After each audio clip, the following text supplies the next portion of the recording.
আমরা আজকে এসেছিলাম মুর্শিদাবাদ জেলার ডিপিএসসিতে। আজকে আমাদের গ্রুপে যে আলোচনাটা হয় সকালবেলাতে, যে সমস্ত জেলার, যেমন এখন আপনারা জানেন যে ডিপিএসসি হচ্ছে, আগে বিগত মাসে আমরা মিট আপ করেছিলাম বা আমাদের যেটা অফলাইন মিট আপ হয়েছিল সেখানেতে আমাদের একটা আলোচনা হয়েছিল যে প্রতি মাসে আমরা মুর্শিদাবাদ জেলার ছেলেমেয়েরা কিছু না কিছু পদক্ষেপ নেব, এবং সেটা হয় জেলা ডিপিএসসিতে কিংবা মিট আপের সূত্রে পরবর্তী পদক্ষেপ কী করা উচিত, কী করা উচিত না, কোন জিনিসটা সম্পর্কে সতর্ক থাকবো, কোন জিনিস সম্পর্কে সতর্ক থাকবো না, এই সম্পর্কে বিস্তারিত আমাদের আলোচনা হয়েছে গত মাসে, যেটা আমরা স্কোয়ার ফিল্ডে বসেছিলাম। তো এই মাসেতে আমরা ঠিক করেছি যে আমরা একটা ডিপিএসসি অভিযান করব, এবং আপনারা সকলেই জানেন যে আমাদের মুর্শিদাবাদ জেলা গোটা ওয়েস্ট বেঙ্গলের মধ্যে সবথেকে বেশি টেট উত্তীর্ণ চাকরিপ্রার্থী রয়েছে। সেই জায়গা থেকে আমরা বৃহৎ একটা জমায়েত চাইছি বহরমপুর সদর শহরে, এবং আজকে আমরা চেয়ারম্যান স্যারের কাছে একটা ডেট নিতে এসেছিলাম যে কোন দিনকে, আমরা দরখাস্ত অলরেডি জমা দিয়েছি, তো কোন দিনকে মানে উনি থাকবেন সেরকম একটা দিন যেটা সুইটেবল হবে এই মাসের মধ্যে, কোনো তাড়াহুড়োর কোনো ব্যাপার নেই এই মুহূর্তে। তো এরকম বিষয়টা জানানোতে অফিস থেকে যেটা আমাদের জানালো, আগামীকাল চেয়ারম্যান স্যার থাকবেন, উনি আমাদের সেটা ফরওয়ার্ড করবেন, বাই ফোন আমাদের জানাবেন। তো এই মতো অবস্থায় আমরা মানে থানার সাথেও কথা বলে রেখেছি, আমরা একটা মিছিল করতে চাইছি সদর শহরে, এবং আমাদের আরটিআই করলে আরটিআই রিপোর্ট কেন দেওয়া হয় না, শূন্যপদ কীরকম কী আছে, ক্লাস 5 যে অ্যাড হলো তার লিস্ট কী আছে, এরকম আনঅফিসিয়াল অনেক কিছু ব্যাপারে আজকে কথাবার্তা হলো। যারা ছিলেন এডিআই বা যারা ছিলেন আর কি আধিকারিক, তাদের সাথে এরকম অনেক রকম কথাবার্তাই হলো। তো এই বিষয়টা আর কি আপনাদেরকে অবগত করানোর জন্যই লাইভটা। আর এরপরে যদি কিছু বলা থাকে বললাম। হ্যাঁ, এটাই মুর্শিদাবাদের প্রত্যেক ছেলে মেয়েকে বলবো, যারা অনেকে বাড়িতে থাকে, হয়তো কলকাতা যেতে পারছো না, অনেকের সাংসারিক কাজ, অনেকের অনেক কিছু অসুবিধা, ফ্যামিলি কন্ডিশন, অনেক কিছু থেকে থাকে। তো এটা আমার এবং এটা আমার নিজের জেলাতেই, এটা আমাদের দেখতে পাচ্ছি আমরা ডিপিএসসিতে, যেহেতু আমরা এটা ডেপুটেশন দিচ্ছি, মিনিমাম আমাদের নাই করে 4 থেকে 5 হাজার ছেলে মেয়ে মুর্শিদাবাদে টেস্ট পাস করে বসে আছে। প্রত্যেকের কাছে আমাদের করজোড়ে অনুরোধ, প্রত্যেকেই একটা দিন, সেই নির্দিষ্ট ডেটটা আমরা আগামীকাল পেয়ে যাব।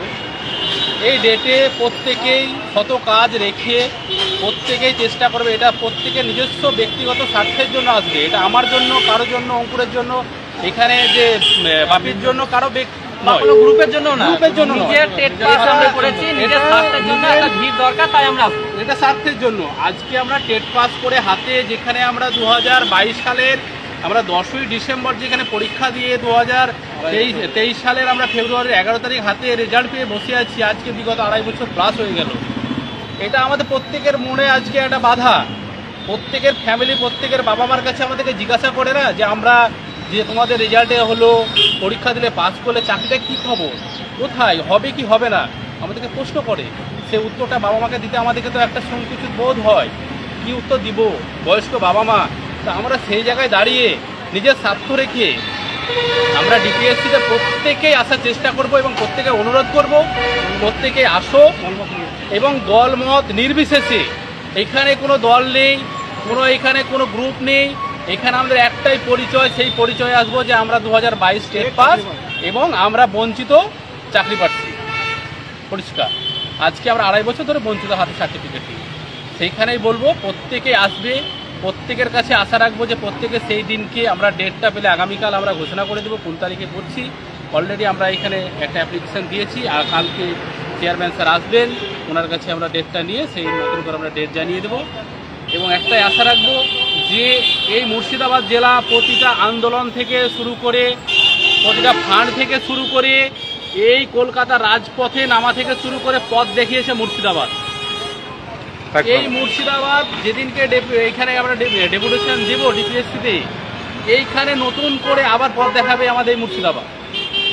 তো এত আমাদের ছেলে মেয়ে পাঁচ সংখ্যক মুর্শিদাবাদে রয়েছে, প্রত্যেকের কাছে আশা রাখবো যেন এখানে আমরা 2000 ছেলে মেয়ে জমায়েত করতে পারি, আমরা দেখাতে পারি 23টা জেলাকে যে মুর্শিদাবাদ পারে না এমন কিছু নেই, মুর্শিদাবাদ পারে না এমন কিছু নেই। আমরা আমি কাটছি মাঝে যে আমরা 1 ঘন্টার ইন্টিমেশনে, মানে নিজেদের মধ্যে আলোচনাতে গ্রুপে যদি আমরা 5 জন 7 জন 10 জন যদি বহরমপুরে হাজির হতে পারি, 1 ঘন্টা জেলার বিভিন্ন প্রান্ত থেকে, আমি কান্দি ও লালবাগ একটা জায়গা, ও একটা জায়গা যে মোবাইল ধরে আছে আর একটা জায়গা, আমি জানি না সবারই অ্যাড্রেস ঠিকঠাক। তো যদি আমরা হাজির হতে পারি, তাহলে আমাদের জেলার যারা এই লাইভটা দেখছেন তারা আশা করি হাতে আপনি সময় পাচ্ছেন, একটা দিন অফ করে আপনি আসতে পারবেন।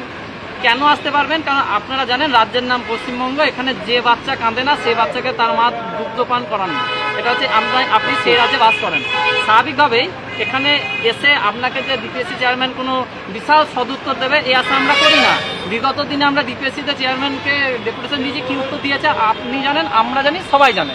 তো সেই জায়গা থেকে দাঁড়িয়ে আমরা বহরমপুর শহরের আপামর সাধারণ জনগণ, নাগরিক সমাজকে সতর্ক করতে চাই বা তাদের কাছে আমরা আমাদের বিষয়টা তুলে ধরতে চাই যে আমাদের জেলায় 3286টা স্কুল থাকার সত্ত্বেও কেন বেসরকারি স্কুলকে নতুন করে ডায়েস কোড দেওয়া হচ্ছে, কেন অনুমোদন করা হচ্ছে? তাহলে তো বাচ্চারা তো বেসরকারি স্কুলে যাবেই। তাহলে সরকারের কাজ কি? এই যে আমরা যে ডিপিএসসিতে দাঁড়িয়ে আছি, ডিপিএসসিতে স্টাফ নেই, যে কারণে আজকে শুনে অবাক হয়ে গেলাম যে 72টা স্টাফের স্যাংশন আছে, পার্মানেন্ট স্টাফ 15টা, 5-7 জন হচ্ছে কন্ট্রাকচুয়াল ক্যাজুয়াল স্টাফ। তার মানে বুঝতে পারেন টোটাল কটা? 22-23টা। তাহলে আজকে যদি জিজ্ঞাসা করছে আরটিআই এর উত্তর দেওয়া হচ্ছে না কেন, বলছে আমার স্টাফ নাই। মানে এটা যদি উত্তর হয় তাহলে বুঝতে পারছেন আমাদের নিয়ে ভাবনা চিন্তাটা ডিপিএসসি বা যে কোনো লেভেলে কীভাবে চিন্তা ভাবনা করে। তো সেই জায়গা থেকে দাঁড়িয়ে এই বিদ্রোহের মাটি, যেখান থেকে সিপাহী বিদ্রোহ শুরু হয়েছিল, সেই স্কোয়ার ফিল্ড মাঠে আমরা বসে যে প্রতিজ্ঞাবদ্ধ হয়েছিলাম, সেই প্রতিজ্ঞাটা রেখেই আগামী দিনে আমরা এই মাসে মিট আপ করছি না, আমরা ডিপিএসসি করব। সেই জন্য আমাদের যারা চাকরি প্রার্থী 22-এ টেট পাস এই মুর্শিদাবাদ জেলার, তারা যেন হাজির হই, এটুকুই বলার, এর বেশি কিছু বলার নেই। এবার এটাই হ্যাঁ, আরেকটা যে ব্যাপারটা হচ্ছে আপনারা প্রত্যেকেই মানে যারা আছি চাকরি প্রার্থী প্রত্যেকেই জানছে যে আমরা কিন্তু বসে থেকে 2.5 বছর পার করে দিয়েছি, আর আমাদের ভোট হতে বেশি দিন সময় নেই, এটা আমরা কিন্তু প্রত্যেকেই জানি। আর যদি ভাবি যে আমরা এই কিছু মাস আবার ঘরে বসে থাকবো এইভাবে, তাহলে কিন্তু আমাদেরকে এই বিশেষ করে প্রাইমারি চাকরির আশা ছেড়ে দিতে হবে। তাহলে এই প্রাইমারি চাকরির আশায় কিন্তু পড়ে থাকলে হবে না, আমাদের হাতে আর সময়সীমা নেই। এই যে কয়দিন আছি আমরা যদি সরকারকে চাপ প্রয়োগ করতে পারি একমাত্র তবেই আমাদের কিছু একটা হবে। আমরা এখানে ডিপিএসসিতে এখানে আমরা চেয়ারম্যানকে আমরা ডেপুটেশন দিব, আশা রাখবো যে সেটা হয়তো আমাদের পরিষদ সভাপতি হয়তো এখান থেকে তারা পাঠাবে এবং সেখান থেকে একটা আমরা কিছু সদুত্তর পেতে পারি। এবং এর সাথে আর একটা বিষয় অ্যাড করব যে আমাদের যে 23টা জেলার যারা চেয়ারম্যান, তারা কিন্তু সকলেই পলিটিক্যাল ব্যক্তি। একটু খেয়াল করে দেখবেন, তারা কিন্তু মানে একজন যে সাধারণ শিক্ষক চেয়ারম্যান পদে আছেন এরকম কিন্তু না। তাহলে তাদের ওপর যদি আমরা প্রেসার ক্রিয়েট করতে পারি যে হ্যাঁ আমরা একটা সংখ্যা, আমরা একটা ইস্যু, আমরা একটা ফ্যাক্টর, এই বার্তাটা কিন্তু পলিটিক্যালভাবেও তারা তাদের মতো করে তাদের উপর মহলকে দিতে পারেন। এই জায়গাটা আমাদের মাথায় রাখতে হবে। কারণ কি? কারণ আমরা সকলে জানি বোর্ডের সভাপতি গৌতম পালের হাত কত দূর লম্বা। একটা সেমিস্টার প্রক্রিয়া চালু করলে একটা বকা খেলে পরের দিন দিগবাজিকে বলেন যে না আর তো সেমিস্টার হবে না, যা আছে অ্যাজ ইট ইজ থাকবে, এই তো হচ্ছে বিষয়। তো এবার সেই জিনিসটা আমাদেরকেও ভাবনা চিন্তা করতে হবে আগামীতে। সেই জিনিসটা আমাদেরকে কিভাবে আমাদের বিষয়টাকে তুলে ধরা যায় সেটাও আমাদেরকে ভাবতে হবে।